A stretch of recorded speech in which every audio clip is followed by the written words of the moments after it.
Hey guys, welcome to this week's episode of Bass Bound Fishing. Today we're going to be showing you part 1 of our John boat to bass boat restoration. So make sure to stay tuned.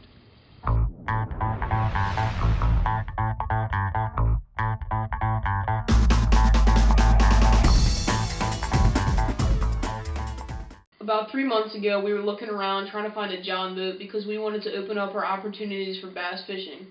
And we actually came across a family friend that had a 1962 Sea King John boat that was 13.5 feet with a trailer. It was just sitting in the yard for about 7 years and they hadn't used it once. So they were actually very generous and let us take it off our hands with the trailer for free. And here's a picture of the boat when we first got it. The first thing we did was get new wheels for the trailer so we could haul it out of their yard. Once we got it out of their yard, we took out all the interior. The deck was really rotten and the seats were really banged up. Once we got that out, we power washed the bottom of the boat and shop vacuumed all that nasty stuff out. Next, we took the boat to a professional welder and he welded up a lot of the holes we had. Like we had a missing rivet and he welded up stuff like that along with some loose rivets.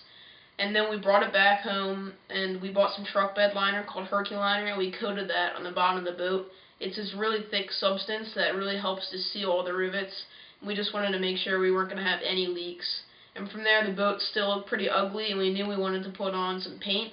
So we just bought some normal Rust-Oleum. It was waterproof paint and we painted that up in about a week. After we got the paint just the way we wanted it, we made a run to our local Home Depot and got all the wood we needed for the front and back decks. We then proceeded to frame out the whole front deck and put the supports in. This gave us a really solid platform to put our plywood down. And that's about where we are right now. We'll make sure to get a good view of that for you guys.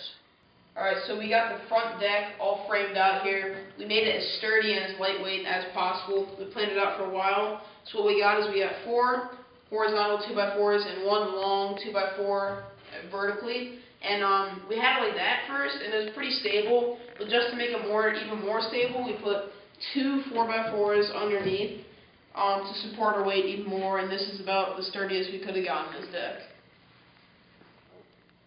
There's a lot more things we're going to have to do, but the things we want to do in the near future are frame out our 2 compartments for the front here. We're going to have 2 compartments that run up and down the whole length of this front deck.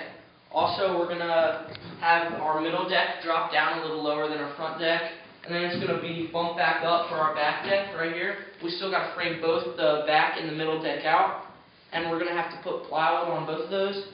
And hopefully you guys will stay tuned for part 2 so you can see that. Thanks for watching this week's episode of Bass Bound Fishing. If you guys haven't already, make sure to go check out our Instagram page, Bass Bound Fishing, and DM us if you guys want to see your fish on our Instagram. We'll catch you next week on Bass Bound Fishing.